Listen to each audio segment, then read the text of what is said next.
Assalamu alaikum wa rahmatullahi wa barakatuhu. My name is Amy, and I'm originally from the Derby in the East Midlands. Okay, well, I come from a very small family, and traditionally an English and Irish family, and my family are Christian, but we've never practiced the faith at all. I learnt most about Christianity at school, and I always believed in God. I always thought it made sense that the world around me had a creator, and I found school life quite difficult. I found dealing with the other kids and the teachers as well kind of gave me a really hard time for a few years. And it wasn't until I actually moved to high school that things started to improve. I was getting the support from my teachers, and I'd started to make friends and felt more kind of comfortable within myself. And at this point, like, I was more agnostic than anything else, because of course I believed in God, but in my view, from kind of my earlier childhood experiences, I didn't want to worship God because I just thought God wanted to punish us and make us suffer and make us sad. So I just didn't want anything to do with religion at all. And especially like when I started doing my GCSE in religious studies, we primarily looked at Christianity, and I found that I had so many problems with so many of the Christian doctrines, and in my heart, I just could not accept. Well, I never really came over those difficulties, really. I just struggled just interacting with the other students at my school, and dealing with the pressure as well that was put upon us to succeed. Pretty much from the age of 11 onwards, everything became about exams, and kind of the way I felt about it was, if I didn't pass this exam, then I was a failure. And every time I did well in a test, I would feel like I had some self-worth. I had no self-esteem as a young teenager. I was very self-conscious, and I was very anxious as well, because I'd suffered a lot from bullying when I was very little, and it really did impact me on how I was with other people. So I had enormous social anxiety, and kind of over the years as well, like, I quickly developed depression, and I was diagnosed with it when I was about 15 or 16. And it just got to a point where, like, I didn't really want anything to do with life. I didn't want to go to school. I didn't want to do my exams. I didn't have the time for it anymore. I didn't see the point of it, you know.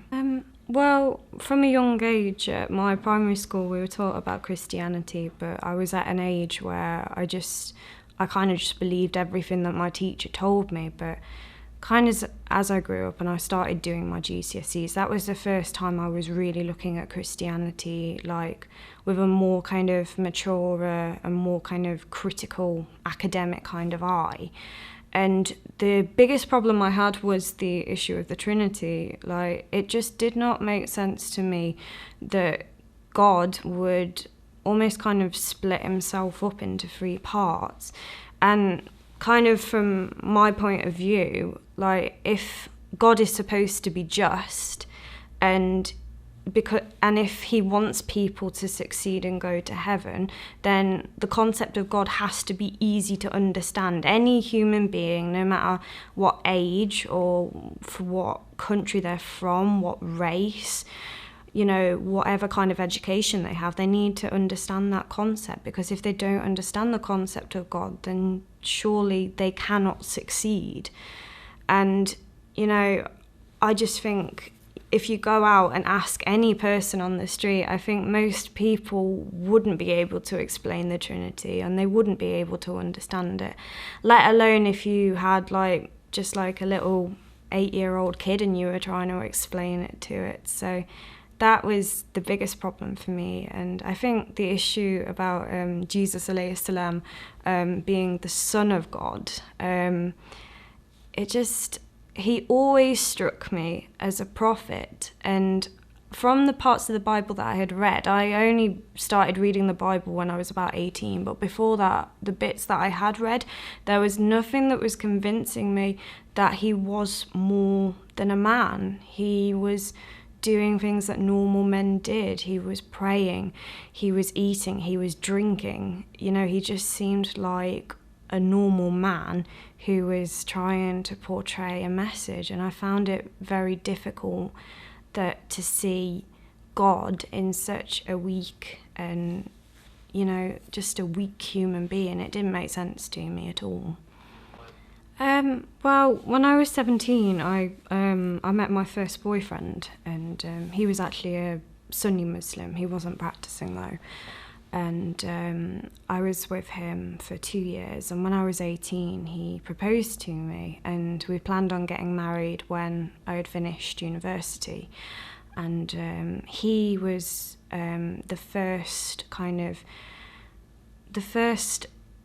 introduction to Islam that I ever had, and he said to me, like, would you ever consider being a Muslim? Because he wanted his wife to be a Muslim.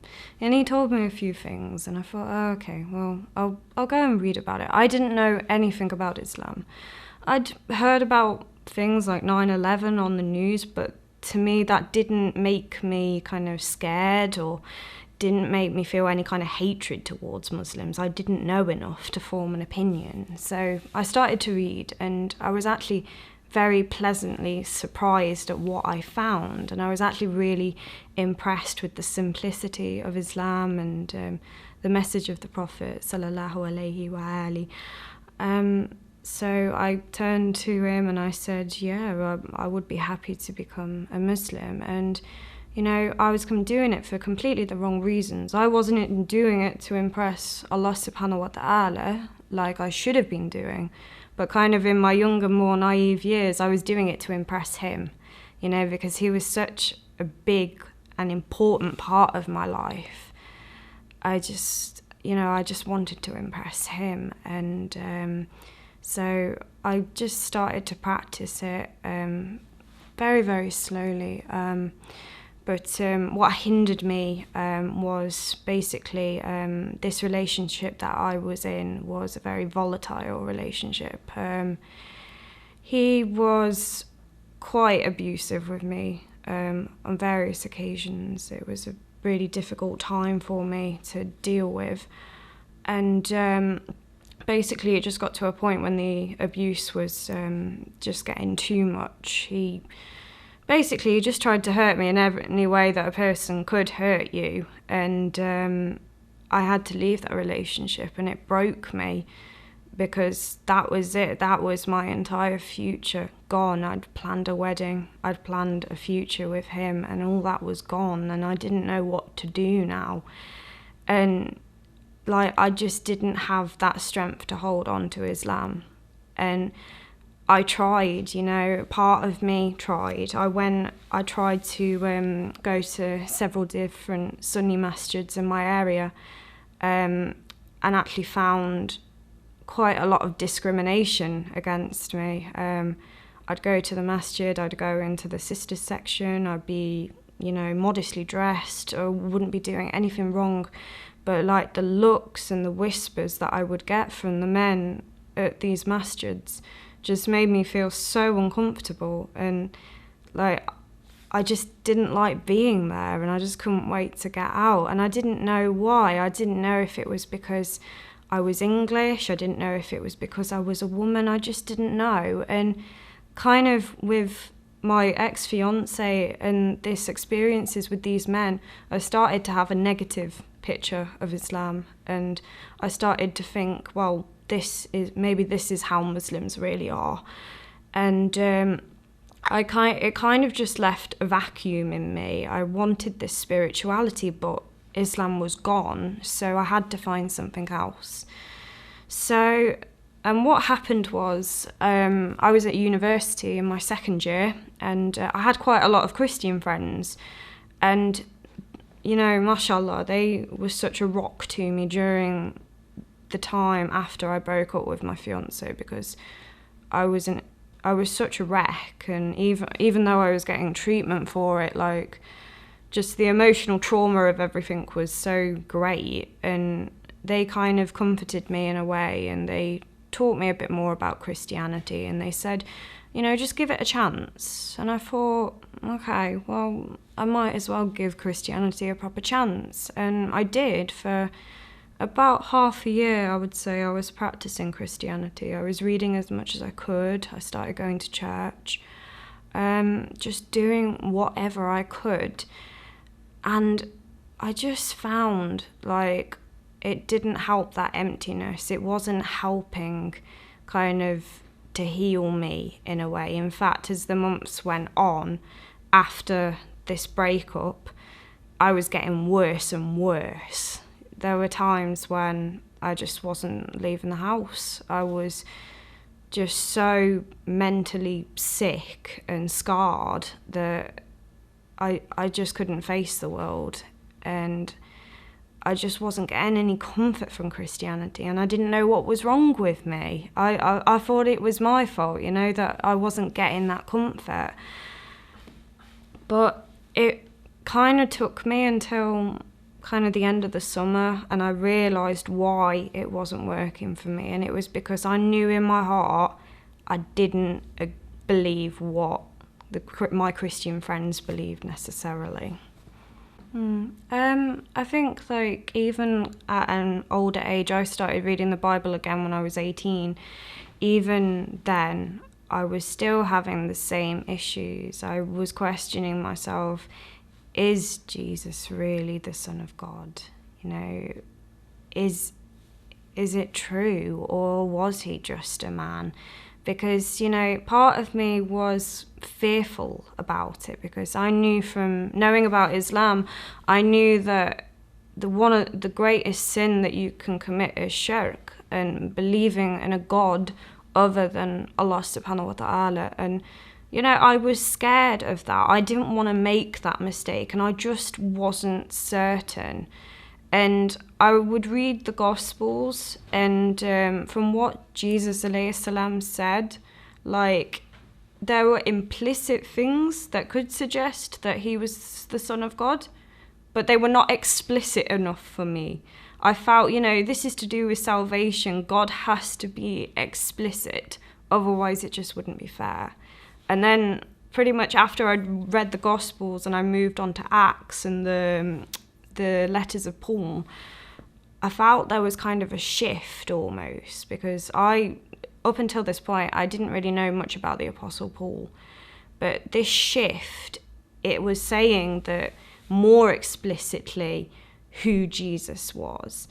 And I don't know, part of me wanted to believe it, but at the same time, I just felt like I couldn't, in a way, and it was difficult. And I would go and I'd talk to, like, my friends, and talk to my priest as well, and just say, you know, I'm still struggling with this concept of the Trinity. And, like, they spent many hours talking to me about it and trying to explain it to me. They were using things like the egg thing and God knows what else, and it didn't sink in. It just didn't go. And I think the way I practiced as a Christian, I very much practiced as a monotheistic, you know, like, I just kind of depended on God, and I just saw Jesus as, like, an inspiration of how to live, how to treat people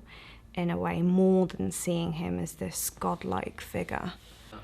It was strange because I began to miss Islam towards the end of that summer. The one day I had a dream, and I was in this masjid that I'd visited when I was in Egypt, and I'd gone to it myself because my fiancé was busy doing something else, and I'd gone for Maghrib prayers, and I was just sitting there waiting for the adhan. And when I woke up from that dream, like, I just felt such a sense of lost, like I just missed it so much, and I felt like I wanted to pray again. I missed learning Arabic. I missed fasting. You know, the things that I would complain about sometimes, all of a sudden I was starting to miss. But even then, I didn't go straight back to Islam. I was looking into other religions. I actually looked more into Catholicism because at the time I was a Protestant, Church of England. So I looked into Catholicism. I was very interested in their doctrines on Mary, the mother of Jesus, alayhi salam, and I did quite a lot of research into that, and I just didn't find the evidence convincing enough for me. And the issue with the papacy as well, again, it just wasn't sufficient evidence enough for me to believe it. So I looked into other religions. I looked into Judaism, which impressed me, but the thing that kind of put me off was the fact that they don't accept converts. And I just thought, well, you know, if this faith doesn't accept converts, that's not a very good show on God, really, because surely God would want everyone to be saved, not just one group of people. It just doesn't make sense. So I looked into Eastern religions as well, and for a time I was quite interested in Hinduism, and I did so much reading about it. But the only thing is, I would read so many books and I would sit there and think, have I actually learned anything? And the answer would be no, because it was just so complicated and so varied. I just couldn't get my head around it, and I was just like, you know, I just can't do this. And I was just thinking, well, what do I do now? There's nothing else that's appealing to me. And by this time, those feelings of missing Islam were getting stronger and stronger. And I decided, well, you know, when I first learnt about Islam, I did it to impress my fiancé. And by this time, I was 20, I'd grown up a lot, and I decided, you know what I should do? I should research Islam fairly and do it with the intention of seeking Allah subhanahu wa ta'ala alone. So I decided this one night, I prayed 2 rakat and I made dua and I said, just, Ya Allah, just please help me to have clarity in Islam. Please give me this wisdom to understand your faith and show me if this is the right way for me. So I started reading the Quran again. I started, the way I got most of my knowledge would be from books, and then I'd sit on YouTube and I'd watch so many lectures, hours and hours of lectures. And at this time, I was still Sunni, because back from the time when I was with my fiancé, I met a few other Muslims. They were friends of his, and I'd mentioned Shia Islam to them, and their response was, don't learn about the Shias. They're disgusting. They're kafir. You know, they do this, they do that. You know, they put me off. So I wasn't even considering it. But this one day kind of, and I see it as a miracle now, I just sitting on YouTube watching lectures, I came across this one lecture, and from the start I noticed it was quite different from other lectures I'd been watching, because, you know, people were shouting salawat, and at the time I didn't know what salawat was and why they were doing it.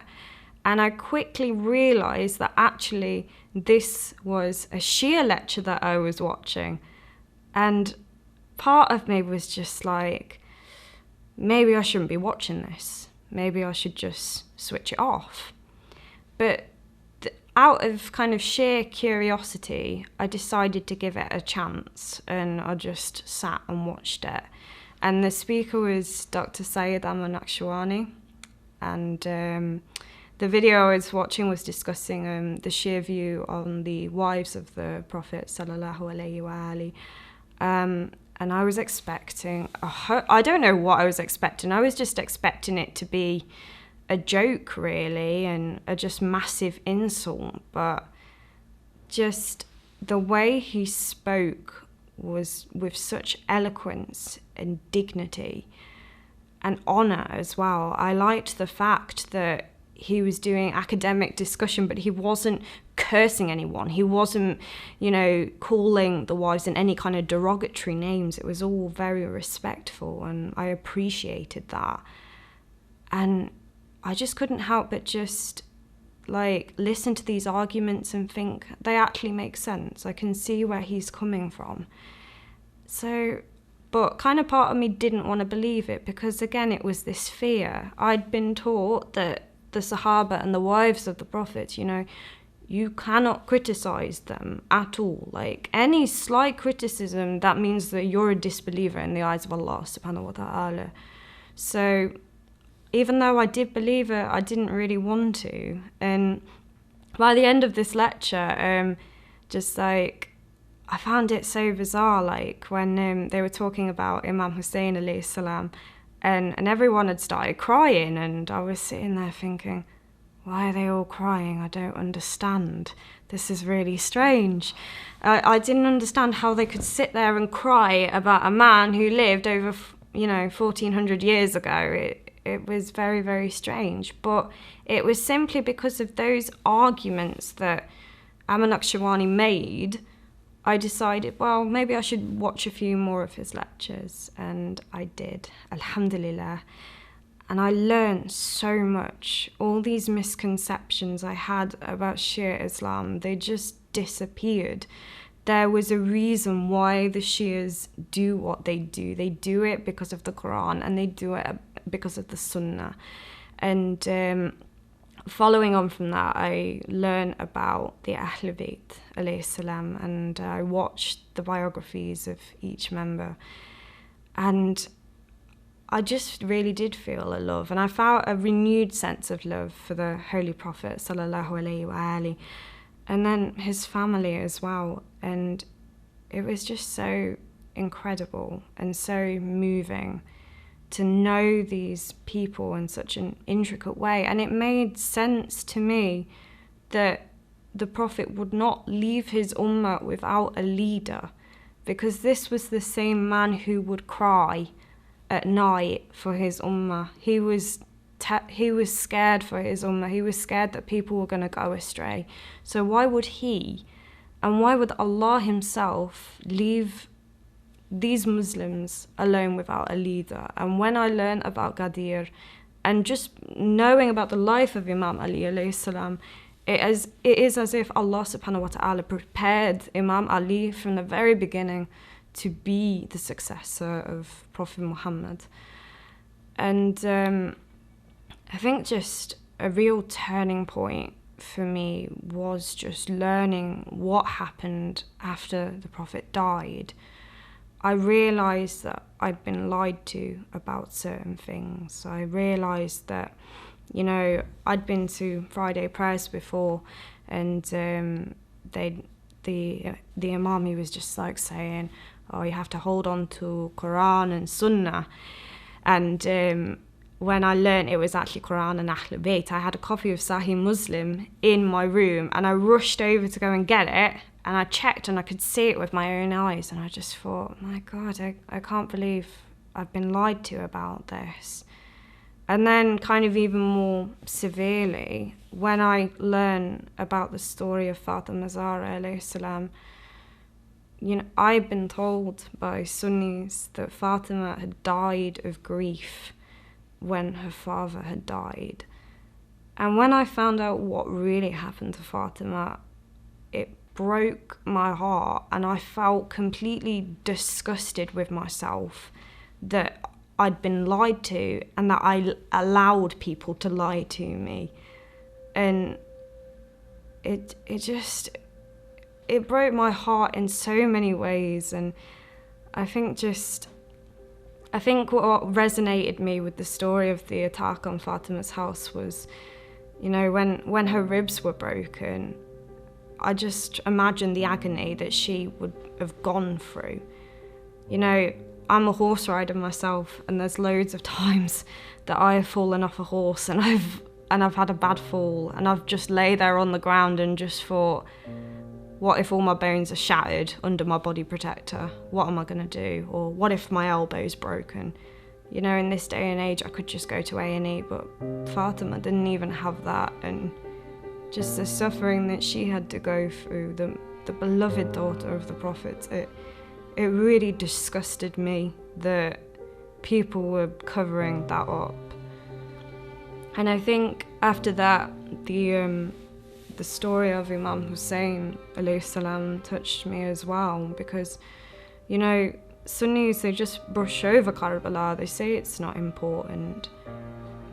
But when I realised that Imam Hussein was attacked and killed by fellow Muslims, it really kind of shook me in a way. I could see that Karbala was doing like a divide between Islam and what wasn't Islam. And when I knew what Imam Hussein alayhi salam was fighting against, I just thought, you know, I have to accept Ahlulbayt alayhi salam. Of course I do. I can't turn away and say that I'm not on Imam Hussein alayhi salam's side, because if I do that, I would feel like that I would be betraying him. I feel like I'd be betraying my Prophet, and I would almost feel like I was on Yazid's side in a way.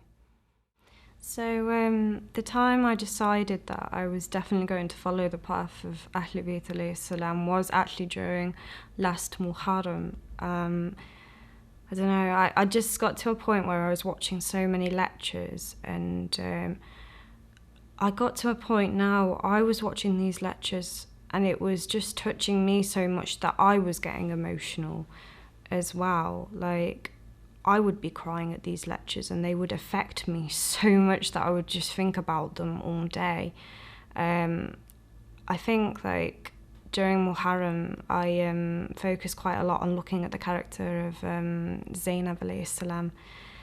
And when I learned of her story, I sobbed for about an hour after finishing that lecture because of what she had gone through. I couldn't believe that one human being could face so much, you know, losing your family like that.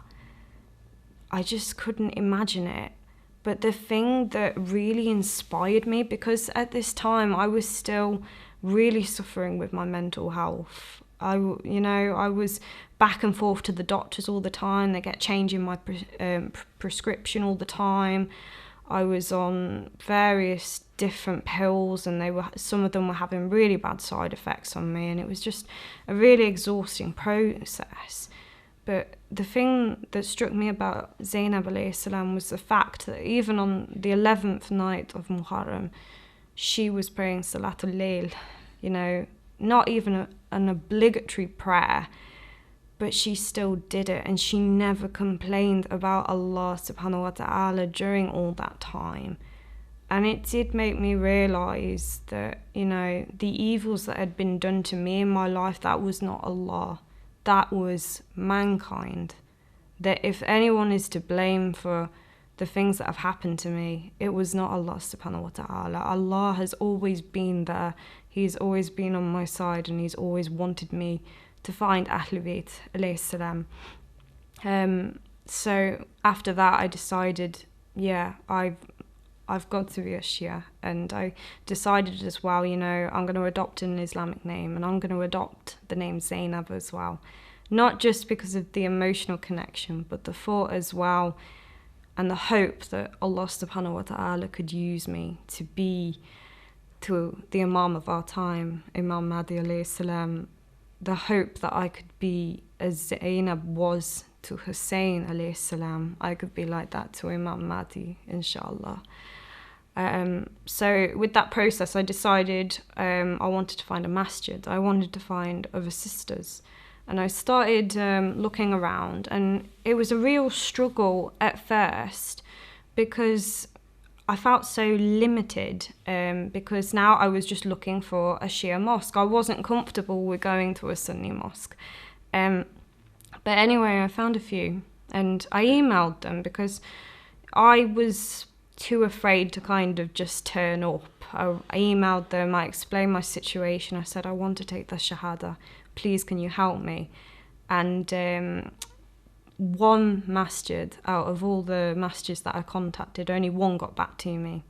And that was the Masjid Al-Hussein in Leicester. And, you know, mashallah, they were just so kind. I got an email back from the secretary, and then this secretary put me in touch with one of the sisters there, and we arranged everything. I went to the masjid, and I got to meet the Maulana there and a couple of the sisters. And it was just such a beautiful experience. Like, they were so happy to see me there. They were so respectful and so kind to me. They were just so happy that I was there and that I was considering Islam. And it was just such a remarkable experience. And I walked away from it just feeling so elated and so thankful to Allah subhanahu wa ta'ala that He had provided me for this. And, you know, alhamdulillah, I've been able to go to that masjid a few times now, and like, the sisters have just been incredible. I've not had one negative kind of situation with any of the sisters there, young and old. They're just so kind and so generous, and they're just so happy that I'm their sister, and they will do anything for me. Like, they'll give me books. So they gave me like some prayer clothes. It was just, I just wasn't used to it, just going to Sunni mosques and then coming to this Shia mosque. The difference was just incredible, and I'm just so thankful to Allah subhanahu wa ta'ala, and I just hope that He will continue to bless this masjid, because it really is a blessing to us.